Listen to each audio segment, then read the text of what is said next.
অবশ্যই অবশ্যই ভাঙে অবশ্যই যাবে। ভাঙা যেতে পারে, অবশ্যই ভাঙা যেতে পারে।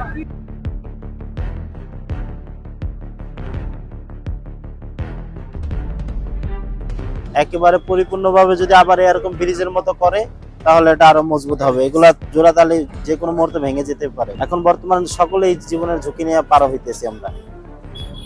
এখন সরকারকে দৃষ্টি আকর্ষণ করে বলতেছি যাতে আমাদের এখানে গাড়ি ঘোড়া চলতে পারে, ঠিক আছে, মানুষজন যাতায়াত করতে পারে।